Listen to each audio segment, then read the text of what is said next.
Nous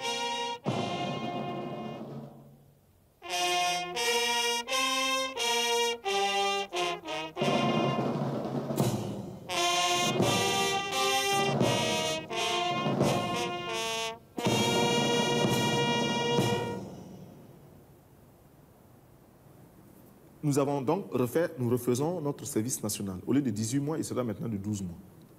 Mais au lieu d'être simple, exclusivement militaire, le métier des armes, 18 mois, et après on en garde certains, les autres sont renvoyés, non. Ce sera un service où il faudra apprendre bien sûr le maniement des armes pendant un certain temps, une période donnée, mais une autre période, à peu près les 3/4 du temps du service, ces 3/4 seront consacrés à la production. Sous l'encadrement militaire, bien sûr. Pourquoi nous faisons cela?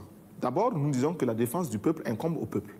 Et il faut que le peuple se mobilise, il faut que le peuple soit en armes, car nos ennemis sont nombreux, tout le monde n'acclame pas la révolution voltaïque, et tout le monde n'a pas entré l'âge de guerre contre nous.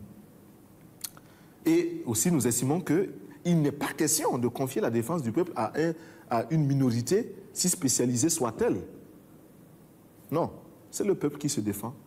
Et c'est le peuple qui décide de faire la paix quand il ne peut plus poursuivre la guerre. C'est le peuple qui décide du budget de l'armée. C'est le peuple qui décide de ce que doit être l'armée. Il ne faut pas qu'il y ait une armée, une aristocratie au-dessus du reste du peuple. Nous voulons casser cela. Et même nos galons, nous voulons transformer tout cela pour que l'armée, enfin le militaire se fonde dans son peuple. Mais les militaires voltaïques auront à produire, à participer à la production agricole, plus tard industrielle, et d'une manière générale à la vie économique.